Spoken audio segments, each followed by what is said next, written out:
Footage from the body camera captures the end of an almost year-long chase, a hunt that began after the brutal, senseless murder of a woman who had no idea she was in danger. But it's important to note, this wasn't just another tragedy. This story marked the start of a chilling journey, spanning 4,000 kilometers of road, littered with fear, violence, and blood. It became the final act in a long series of brutal crimes. This bloody event shook society, sparked political debates, and reignited old discussions.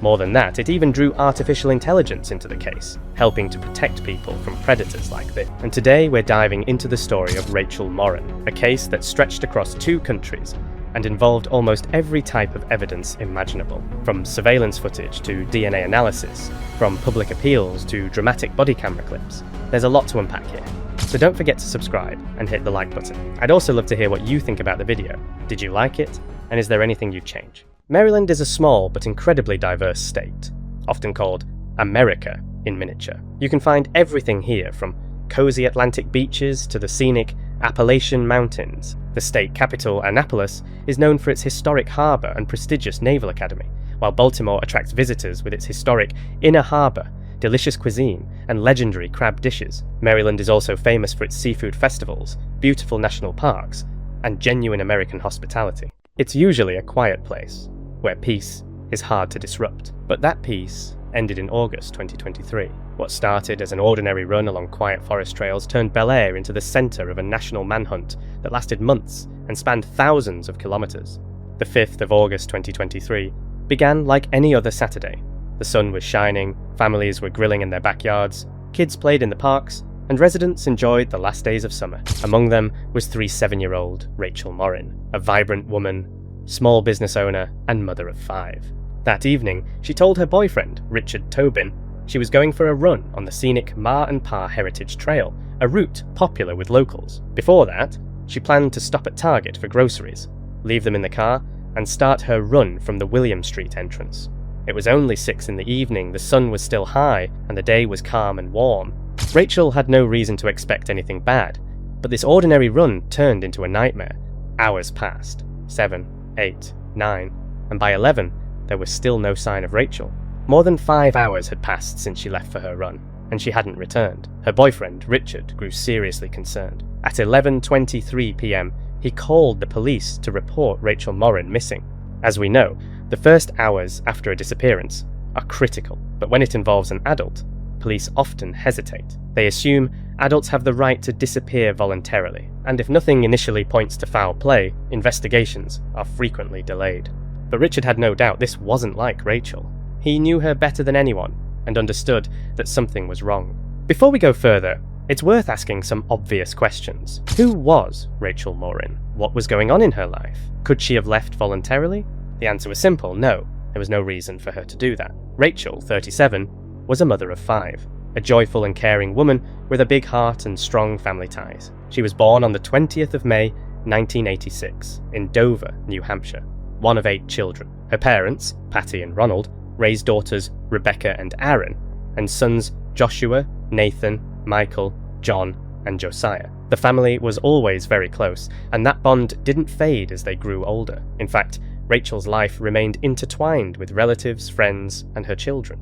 In 2009, the family suffered a major loss. Her father, Ronald, passed away. To support her loved ones while staying close to her children, Rachel started her own home cleaning business. This allowed her to balance work and motherhood. She spent time with her kids, cared for them, and always made sure they felt loved and supported. In such a large family, she was never without support. Those close to her described her as warm and magnetic, someone who lifted everyone's spirits. Friends said no party was ever as fun without her. She could make anyone laugh. Her personal life was full as well. Rachel had 5 children from 3 men, Joseph Castor, Jonathan Alderson, and Matt McMahon. While relationships weren't always easy, all 3 remained involved in their children's lives. A few months before the tragedy, in early summer 2023, Rachel started dating 7-year-old Richard Tobin. Just days before her disappearance, they officially confirmed their relationship on Facebook, a small but happy milestone for both of them. Besides being a mother, Rachel had many passions. She loved travelling, had a deep faith, and genuinely wanted to pass it on to her children. She was devoted to fitness and style, running marathons, working out at the gym, lifting weights, and it was this very passion for fitness that led her to the Ma and Pa Heritage Trail that evening. She knew the route like the back of her hand, having run it many times before. The quiet, the trees, the streams, and the birdsong made it her favourite training spot. But that night, she didn't come home. Rachel was the kind of person who always stayed in touch with family, friends, and even acquaintances from her past. That's why her disappearance came as such a shock to everyone.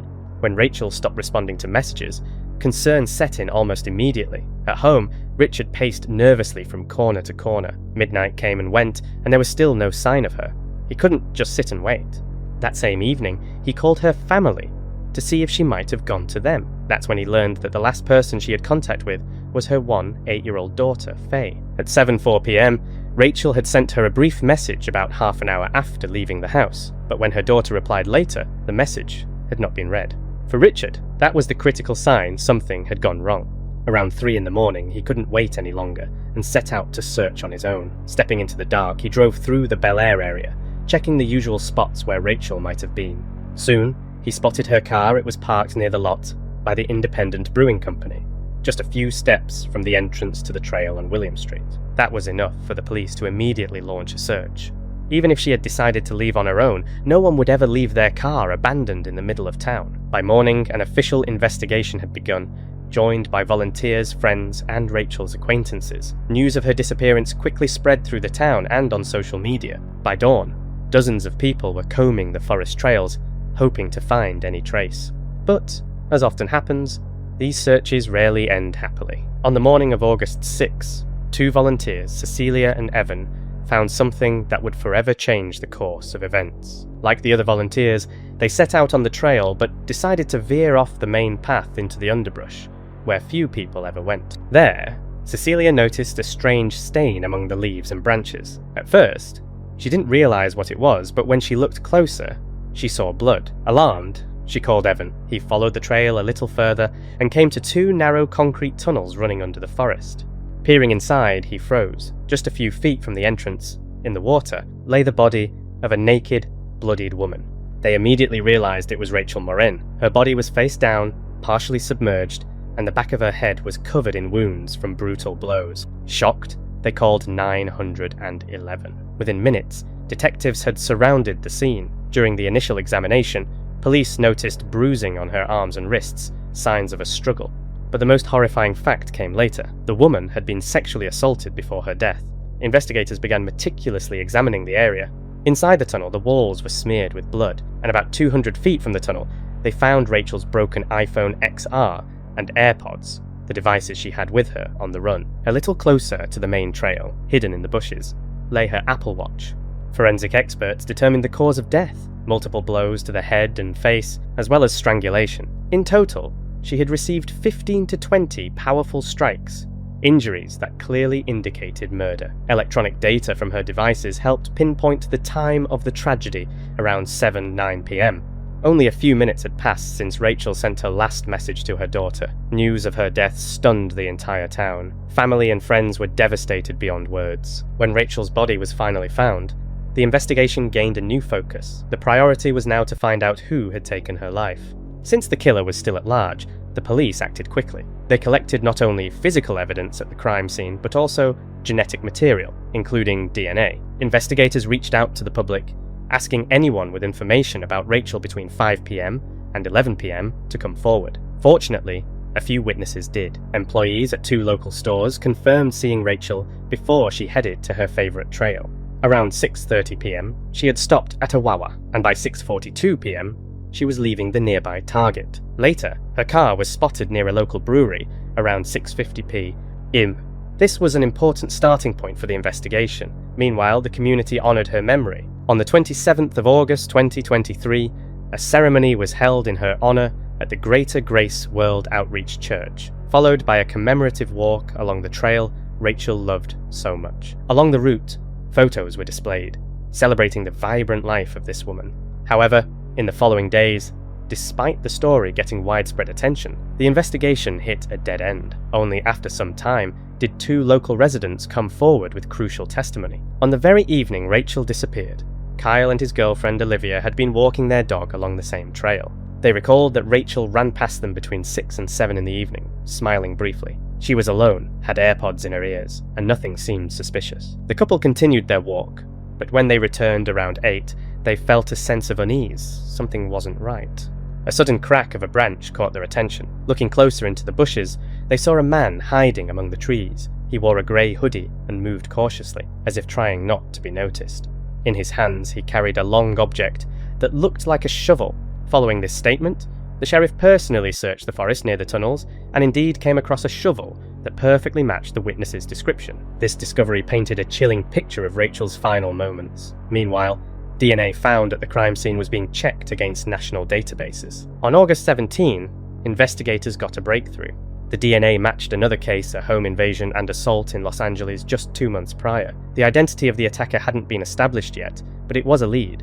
Maryland police discovered that the same man had broken into a house, brutally attacking a mother and her 9-year-old daughter. This was the first time he had been caught on video, not fleeing justice, but committing a new crime. He fled under the cover of night, unaware that he had left behind a key piece of evidence, a hat saturated with his DNA. That trace would later connect him to Rachel's murder, which had occurred more than 4,000 kilometers away. But this wasn't his only mistake. A Ring camera on the door recorded him leaving the house. The video clearly showed a man of Latino appearance, likely in his 20s. The recording was later released, hoping someone would recognize him. The FBI joined the investigation, focusing on matching the DNA to the man seen on surveillance.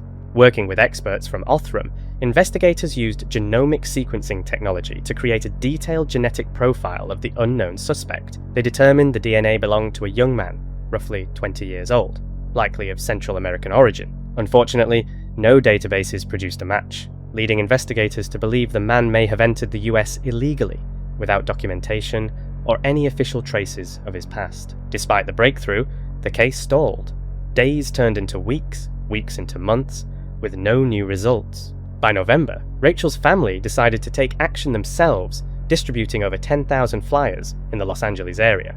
Yet even at the start of 2024, the case remained unsolved. It wasn't until 6 months later, in February, that progress resumed. Investigators released new information, a composite sketch of the suspect, and a reward for help in his capture. Initially $10,000, the reward was later doubled by a local law firm, and then a generous anonymous donor increased it to $30,000. Another $5,000 was added by popular podcast hosts Kendall Ray and Josh Thomas of Mile Higher. Even with this attention, results didn't come immediately. Weeks passed with the investigation at a standstill. The killer was still at large, without a name, a face, or a trace. Yet the Morin family, the community, and the police never stopped searching. Finally, in May 2024, the situation changed. After months of genetic analysis and collaboration across laboratories, the suspect's identity was confirmed. Victor Antonio Martinez Hernandez. He was the person authorities had been looking for. His past was violent and criminal, and his profile fully matched that of the attacker. The police now had a name, but the key question remained: where was he? His criminal history had started with the brutal home invasion in Los Angeles, and ended with Rachel's murder. Investigators believed Victor felt untouchable after crossing the border illegally, no documents, no traces, and grew increasingly bold. That's when he broke into someone's home, raped a woman, and vanished into the night. After that, he embarked on a cross-country journey, ultimately encountering Rachel.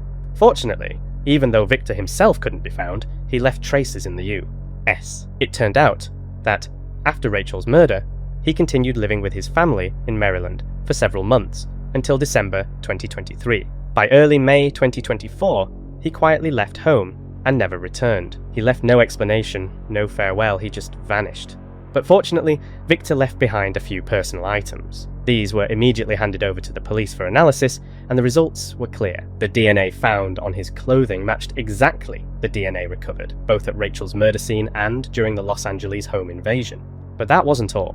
It turned out that the same genetic material matched evidence in an unsolved murder case of a young woman in El Salvador. This confirmed the worst Rachel's murder was not his first. With all the evidence gathered, the police finally had enough to issue a federal arrest warrant for Victor Hernandez. This was set to become a nationwide manhunt, as he was a transient criminal, someone who never stayed in one place for long. Everything changed in June 2024, when the Harford County Sheriff's Office received a tip from Tulsa, Oklahoma. It turned out that the suspect had been spotted in the area. On June 14, using data from his mobile phone, FBI agents tracked him to a bar at the intersection of 21st Street and Garnett Road. At 11:28 p.m, police surrounded the establishment called Los Amigos, leaving Victor no chance to escape. The entire operation was captured on police cameras. Inside the bar, Victor sat calmly, a drink in hand, as if it were just another Friday night. Yet that night would mark his final moments of freedom.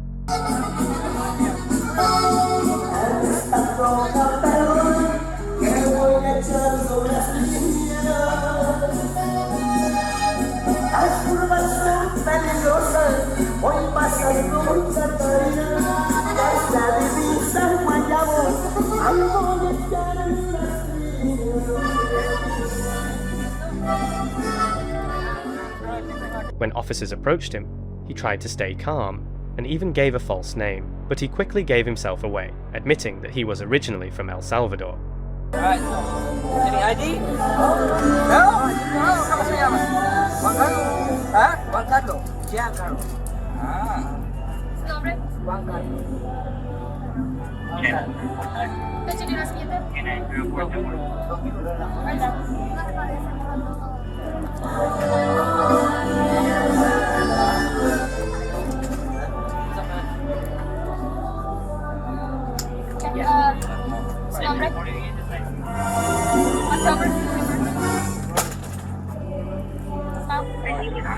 Mom. 2020.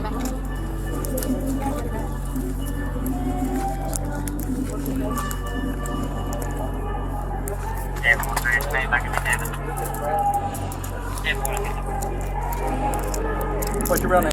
After a few follow-up questions, his true identity was revealed. The police took several photos, shots that marked the long-awaited capture of the criminal. Did you?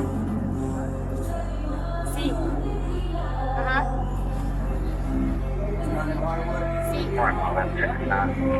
Victor was soon officially arrested and taken to the Tulsa County Jail. But who was he really, this Victor Hernandez? There's little information about his life before coming to the US, but the facts that are known are chilling. In February 2023, he crossed the border illegally, just a month after authorities in El Salvador were already searching for him in connection with the murder of a young woman. Further investigation revealed that he had connections in Washington, Virginia, and Maryland. His movements weren't random. Victor deliberately travelled through areas with active criminal gangs, and it was clear he wasn't new to the criminal world.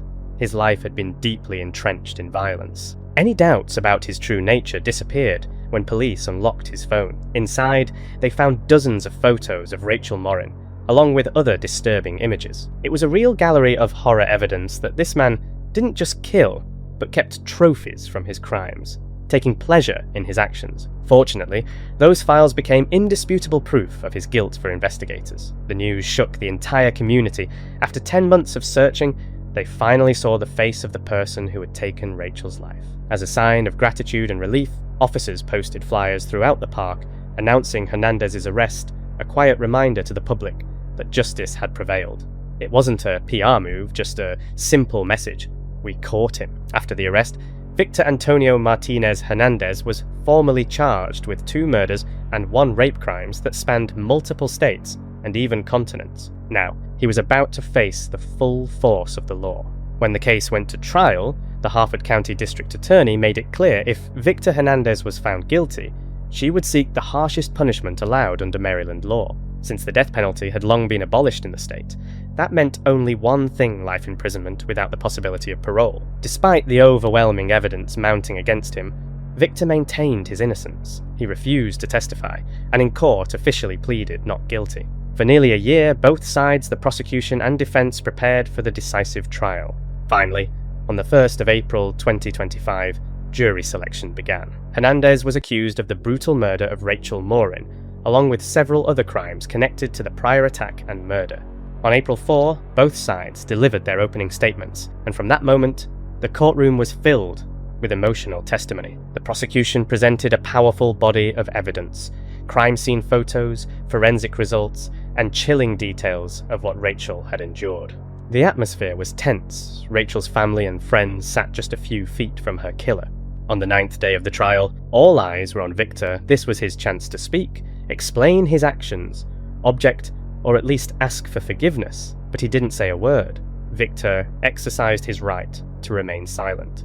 One could say that his silence spoke louder than any words. Watching the trial footage, it seemed even his attorneys understood that their battle was lost. The entire defense strategy rested on the testimony of a single expert, who questioned the methods used to extract data from Victor's phone. However, his testimony lasted only 10 minutes against 9 days of evidence from the prosecution. It was insignificant, and so the trial reached its conclusion. The jury went into deliberation and returned a verdict in just 46 minutes. It came as no surprise to anyone that Victor Antonio Martinez Hernandez was found guilty. Relief swept through the courtroom. For Rachel's family, it wasn't just the end of their suffering, it was justice. For the community, which had waited almost a year, the verdict brought relief and a sense of closure to a painful chapter. But Rachel's story brought more than grief, it brought change. After her death, the county began seriously addressing safety on walking trails. Quiet paths, like the one where her life was taken, had long been sites of tragedy, often making their way into crime reports. Thanks to new technologies, like artificial intelligence, the situation began to improve. In November 2023, the Martin Park Trail installed a system with over 100 high-quality cameras covering 26 key areas. And this wasn't just surveillance, the system can detect potential attacks, signs of medical emergencies, or even the appearance of weapons in view. In case of danger, it alerts emergency services instantly, so help can arrive before anyone even has a chance to call. Opinions on AI may vary, but this technology can truly save lives. However, not everyone viewed this case the same way. The fact that Victor was an undocumented immigrant sparked a lot of debate. As the sheriff said, he didn't come to this country to work or build a better life. He came to kill Rachel, and that should never have happened. At the centre of this story isn't him, it's Rachel. On an ordinary summer day, she simply went out for a walk to get some fresh air and clear her mind. But she met the person who took her life. She was a person full of faith, joy, and energy. She loved adventure, always radiated warmth, and made others feel valued. Rachel had a unique gift. She saw the good in people, and shared love genuinely.